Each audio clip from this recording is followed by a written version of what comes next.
Olá, sou Marcelo Bardieri, aluno do curso de licenciatura em Letras da Univesp RA número 210 1362. Vamos apresentar o TCC com o tema Como a vida e a obra de Monteiro Lobato contribuíram para a difusão do racismo e influenciaram na formação da estrutura do preconceito racial na literatura brasileira. Fomos orientados pelo professor Dr. Silvério Guazelli Donati. Neste TCC, examinamos como o vocabulário literário influencia e é influenciado por discursos eugênios, investigando a representação de personagens e narrativas relacionadas a questões raciais na literatura. Propomos reflexões sobre obras renomadas consideradas preconceituosas hoje em dia e buscamos identificar estratégias para combater a discriminação racial na literatura. Além disso, discorremos sobre a difusão da literatura antirracista como uma ferramenta para combater o racismo institucional no contexto histórico-social. Olá, meu nome é André Braga Menezes, meu RA é 2103960 e vou falar sobre a introdução do nosso trabalho. O racismo é uma realidade profunda em nossa sociedade e se reflete até no nosso vocabulário. Nelson Mandela disse: "Ninguém nasce odiando outra pessoa pela cor da pele. As pessoas aprendem a odiar e, se podem aprender a odiar, podem ser ensinadas a amar." Isso nos leva a pensar: onde começa esse aprendizado do ódio? Normalmente associamos aprendizado à escola, mas na verdade ele começa desde o nascimento, na cultura local, nas vestimentas, nas maneiras de agir e nas ideologias. Paulo Freire nos lembra que ninguém educa ninguém, ninguém educa a si mesmo. Os homens educam-se entre si, mediatizados pelo mundo. Isso significa que a educação é um processo coletivo e contínuo. Nosso objetivo hoje é analisar a interseção entre racismo e literatura. Vamos explorar como as narrativas literárias perpetuam estereotipos raciais e como a linguagem pode reforçar preconceitos. Investigaremos especialmente a literatura infantil e como ela retrata questões raciais, uma discussão crucial no século XXI. A escola é um espaço fundamental para combater o racismo estrutural e a exclusão escolar, onde as crianças começam a questionar ideias e confrontar preconceitos.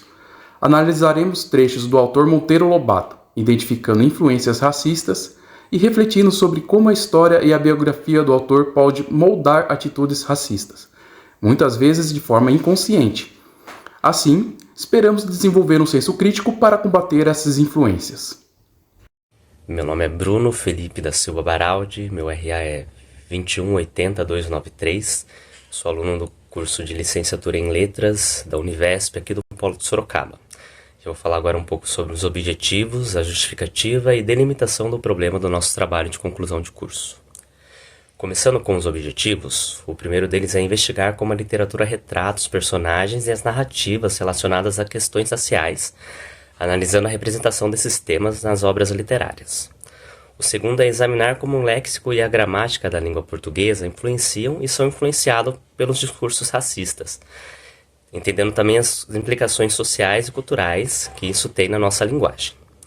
E por fim, nós também pretendemos propor reflexões e estratégias para combater o racismo na literatura e na gramática, dessa forma contribuindo para uma sociedade mais justa e igualitária.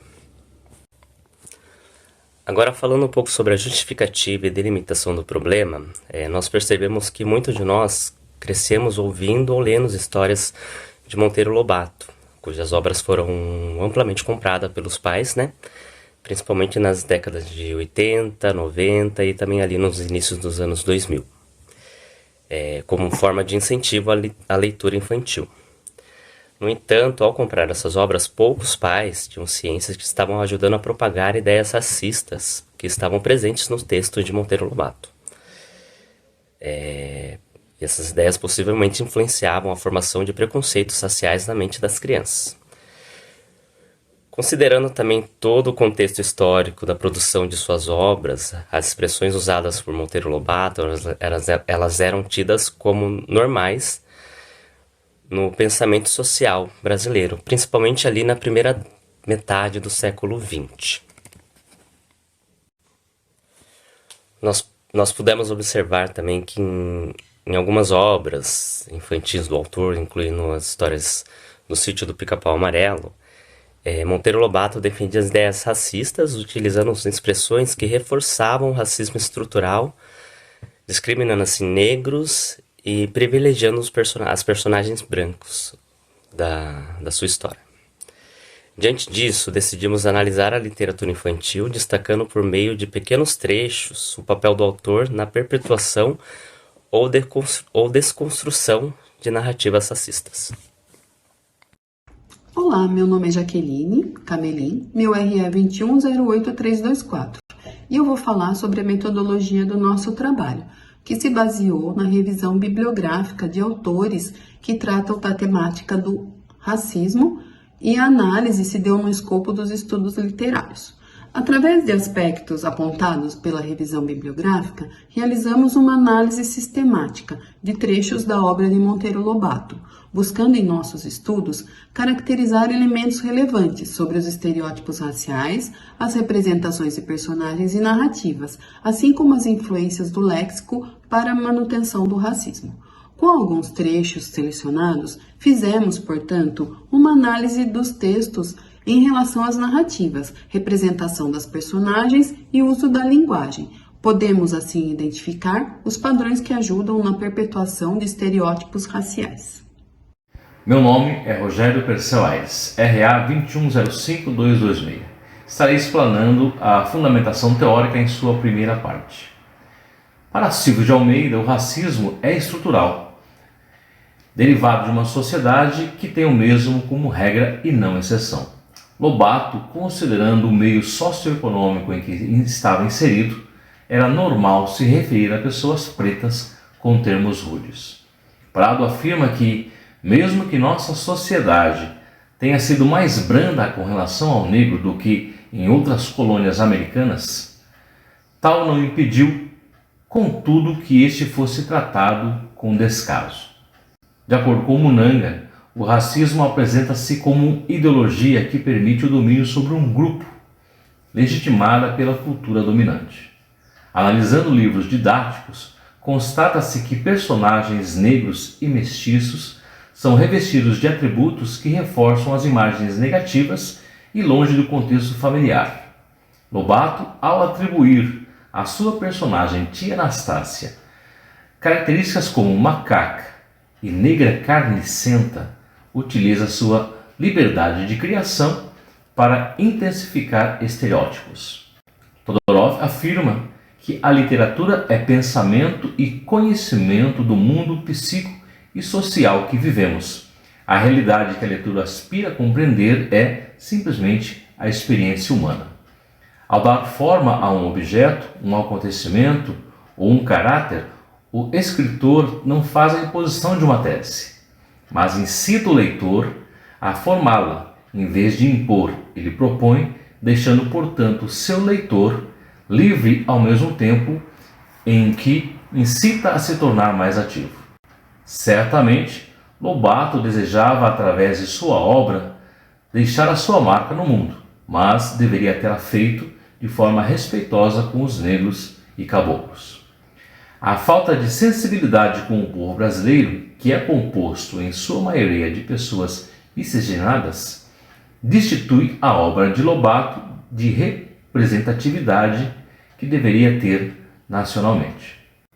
Concordamos com Tivenco, que explica que a literatura não é uma ferramenta inerte com que se engendrem ideias e fantasias somente para a instrução ou deleite do público. É um ritual complexo que, se devidamente conduzido, tem o poder de construir e modelar simbolicamente o mundo. Longe de ser simples entretenimento, uma distração reservada a pessoas educadas, ela permite que cada um responda melhor à sua vocação de ser humano. Lendo Monteiro Lobato, consideramos os ensinamentos de Massuda e concordamos que o valor da obra depende de uma série de fatores, dentre os quais se salienta o nível de aproximação e distanciamento da realidade.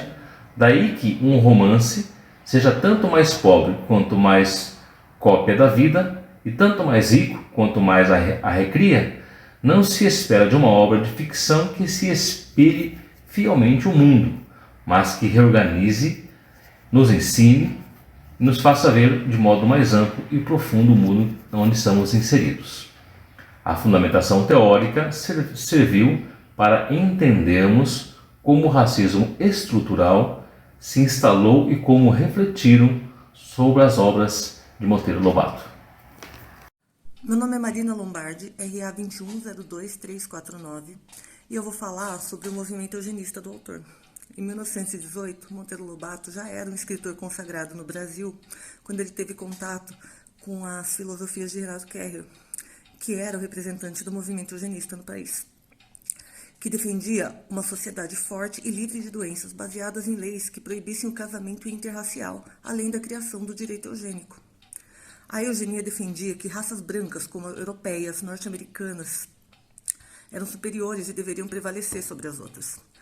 No Brasil, o movimento defendia a ideia de que os problemas no país eram causados pela miscigenação. Então, Lobato inseriu essas ideias e discussões em muitos dos seus textos, criando personagens com problemas, por exemplo, sobre a preguiça, baseados na miscigenação deles. E esses textos mais clássicos são O Problema Vital e o Urupês. O movimento no país chegou a ser visto, inclusive, como só um ramo da higiene. E tinha o objetivo de construir uma nova identidade brasileira e o aperfeiçoamento genético, eliminando as características da raça negra. Meu nome é Kelly Minicone Bordini, meu RA é 2100303 e eu vou falar sobre a análise crítica das obras de Monteiro Lobato. Monteiro Lobato, por muito tempo, foi considerado pioneiro na literatura infantil brasileira, mas a sua obra tem se tornado tema de inúmeros debates devido à presença de elementos racistas em suas histórias. Lobato nasceu numa sociedade escravagista, já que ele nasceu em 1882 e a abolição da escravidão ocorreu em 1888. E mesmo após a escravidão, ainda a sociedade estava com a escravidão arraigada em sua história. Mas então, como que ele se tornou de herói a vilão? A presença de aspectos racistas e preconceituosos é evidente nas obras de Monteiro Lobato, especialmente em O Sítio do Pica-Pau Amarelo. Na narrativa, tia Anastácia é frequentemente ridicularizada por Emília e pelo próprio autor, que a insulta por aspectos físicos e pela maneira de falar da personagem. O autor revela o seu lado sombrio a cada linha, a cada palavra. Um escritor não consegue se esconder por trás das suas obras, já que as suas obras revelam o que há na sua alma. Para o autor, tia Anastácia representa um povo exótico, pouco importante, já que o conhecimento e a cultura que ela carregava era irrelevante para a humanidade. Num dos trechos do livro das histórias de tia Anastácia, indica isso. Quando tia Anastácia, no livro Tia Anastácia, Histórias de tia Anastácia, ela termina de contar a história de uma princesa ladrona. E Emília logo pergunta em seguida, mas que história de contar sete é essa? Como se ela estivesse dizendo, mas que história sem pé e nem cabeça é essa? E quando tia Anastácia diz que foi a sua mãe, Tiaga, que lhe contou essa história, Emília, junto com Dona Benta, humilham tia Anastácia, dizendo que não dá para esperar do povo esse apuro artístico dos grandes escritores. Então, a linguagem que o autor descreve o povo é uma linguagem degradante, como ele descreveu no próprio livro na Histórias de tia Anastácia, abre aspas, são pobres tias velhas, como Anastácia, sem cultura nenhuma, que só sabem escutar histórias de pessoas mais ignorantes ainda, fecha aspas. Mas será que o racismo de Monteiro Lobato ficou evidente só em sua literatura infantil? É evidentemente que não.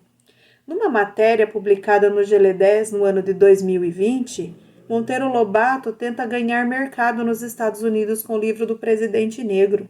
Mas após ser rejeitado por pelo menos 5 editoras, ele, em vez de fazer uma autocrítica honesta de si mesmo e de suas obras, ele simplesmente lamentou por não ter chegado na época em que se linchavam os negros.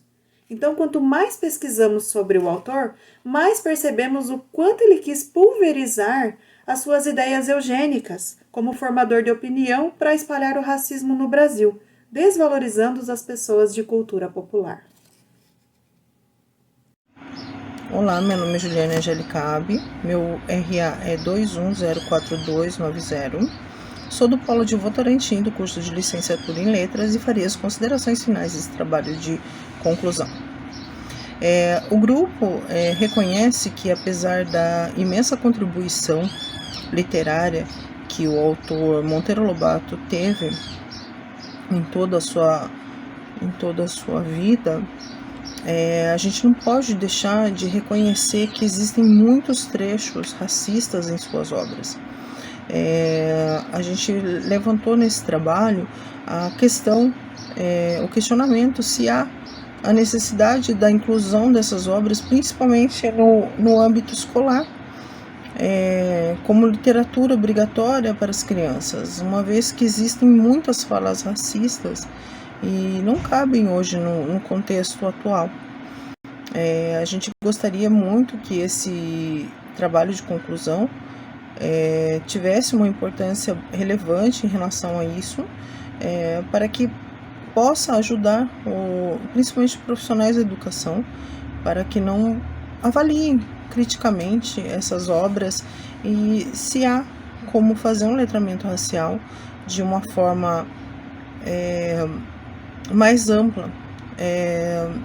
Inclusive, as obras de Monteiro Lobato, elas podem ser utilizadas como referência do que não deve ser utilizado no âmbito escolar atual. São falas problemáticas. Monteiro Lobato, ele foi um entusiasta da eugenia no Brasil, ele era muito próximo do Renato Kell, que era o pai da eugenia no Brasil, e isso fica evidente em todas as suas obras, principalmente as obras adultas, destinadas ao público adulto. A gente gostaria muito que esse trabalho tivesse uma relevância grande assim, no âmbito escolar, para que as pessoas pudessem buscar